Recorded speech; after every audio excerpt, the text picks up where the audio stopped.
Did you know the one condition Giancarlo Esposito had for playing Grand Moff Gideon? Well, we'll get right into that in a moment. But first, did you check out Season 3's trailer? There's so much going on, and we're hyped that Space Dad, Din Djarin, and Grogu are finally back. There's a lot to go over in this video, including tiny details you may have missed in the trailer, so let's jump in. First up, Giancarlo Esposito's one condition for playing Grand Moff Gideon. He recently appeared on The Tonight Show with Jimmy Fallon, and recalled his initial phone call with the Mandalorian creator Jon Favreau. Everything about Moff's character, from his commanding presence to his unchecked evilness, was according to the actor's preferences. He was on board from day one, but there was one thing missing: a cape. Yes, the cape we see Gideon wearing in the show was the one condition Esposito had before taking on the role. He specifically requested it, and Favreau, the constant collaborator, immediately said yes. So it's thanks to the actor that we saw Gideon sporting a cape, making him look like a quintessential 80s villain. But that's what makes the process of acting fun, right? For Esposito, just the idea of putting on a fun costume and cape and playing a classic villain archetype is what let him feel like a kid again. It unlocked a whole new universe for him and allowed him to bring his dreams right into it. That's a great sentiment, and we're glad he came on board because The Mandalorian wouldn't be the same without him. What's more, Esposito wanted Grogu in all his scenes. The moment the child was revealed to be a baby Yoda all the way back in episode 1, everyone knew who the real star of the show was. Back when season 1 was in production, the actor went behind the scenes with Favreau and met Grogu the puppet for the first time. If you look at the BTS footage, the real-life puppet looks almost bizarre, but in a really adorable way. The puppeteer who was on set asked Esposito if he wanted to talk to Grogu, and then suddenly its eyes opened, and the whole thing started wiggling and moving. And that's when he told Favreau that the child was the real star of The Mandalorian, and that every scene he had should have him in it. And you can kind of notice it if you do a rewatch of the whole thing. Whenever Gideon appears, Grogu's almost always nearby.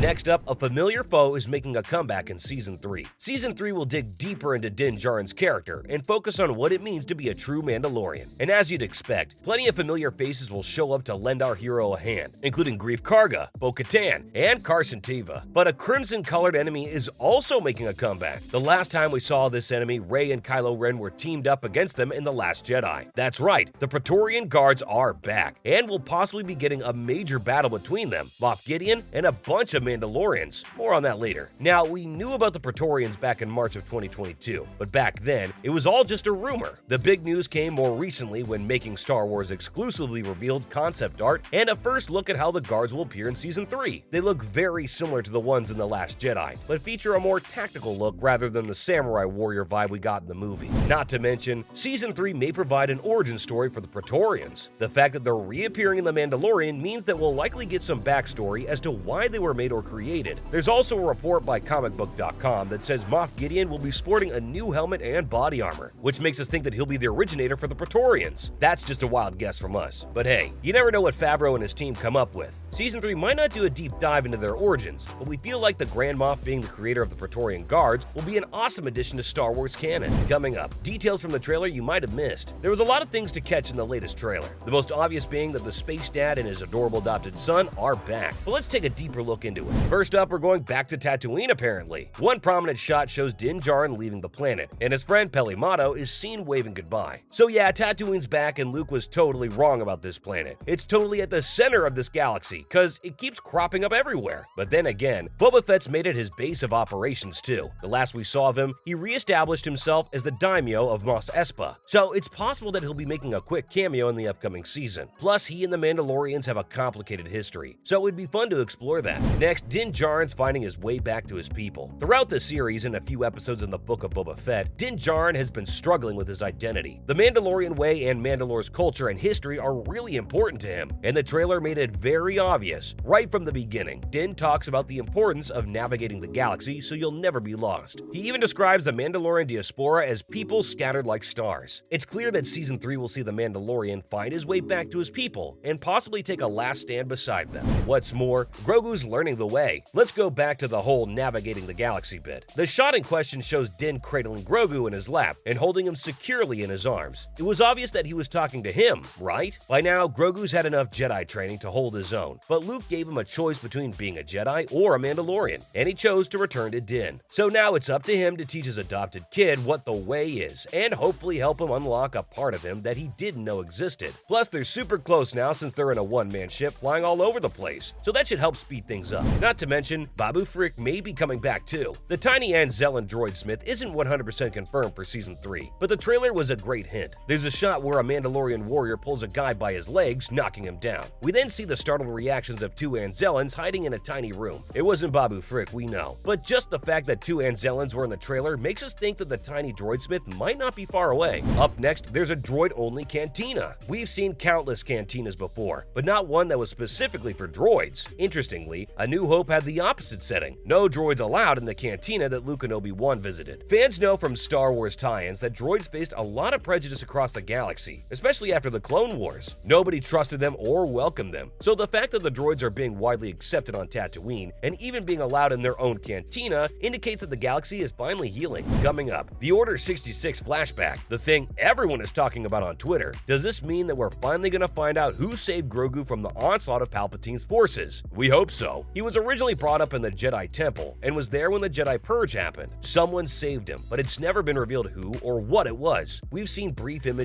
of it from Grogu's confused memory of the event, but a full flashback would help solve the mystery. Plus, everyone thinks Anakin's gonna make a cameo in the scene where the Jedi are preparing for the doors to burst open. Because seriously, who else cuts open a door like that? Now, the quest for Mandalore. Din Djarin speaks with the armorer and tells her that he's finally going to Mandalore. We get a brief shot of the planet in ruin, still devastated from when it was ravaged by the Empire. The beautiful domed city looks like it's still crumbling from the inside, and Din Djarin wants to go back and cleanse himself in front of the surviving Mandalorians. This also means that he could come face to face with Bo-Katan, whose main goal is to reclaim the Darksaber and become the Mandalorian leader once and for all. Up next, a post-Empire Coruscant. We haven't seen a post-Empire Coruscant in a while, so a glimpse of it in the trailer was pretty cool. It's where we'll also see Captain Carson Teva, one of our favorite new Star Wars additions. He's seen warning Din Djarin of dark forces gathering together in the Outer Rim, hinting at a resurgence of the Empire. Could it possibly be led by Grand Admiral Thrawn? And could we be getting an episode or two dedicated to one of the toughest Star Wars villains? We hope so. Coming up, the Empire is on Mandalore. Other than Din Djarin and the surviving Mandalorians, the Empire is also seen chasing after our hero. Plus, this is why we're so excited for a Thrawn introduction. The shots where the Imperial fighters chase after Din are TIE Defenders, which are mostly associated with Admiral Thrawn, so who knows? And on another note, it also establishes that the Empire probably uses Mandalore as one of its bases of operations. That explained why Moff Gideon knows so much about Din and why he was able to discover and wield the Darksaber. Last but not least, the Mandalorians assemble. There's a war coming in Season 3, and the Mandalorians are at the center of it. There are dozens of them on the ground, maybe in a small city, fighting an unseen enemy. A group of them jump down from a dropship and join their brothers and sisters in the heat of battle, but we're not sure who they could be fighting though. The most obvious answer is that they're fighting Moff and his men, but it could also be a second antagonist that we don't know about. There could even be a Mandalorian civil war, but anyway, that's just a guess on our part. We'll be waiting for the true reveal once Season 3 drops on Disney in March. And that's a wrap, folks. Thanks for watching. So do you think we'll get a Praetorian origin story? And how do you think Season 3 will change the status quo? Tell us down below. And as always, be sure to like, subscribe, and hit the notification bell for more videos just like this. See you in the next one.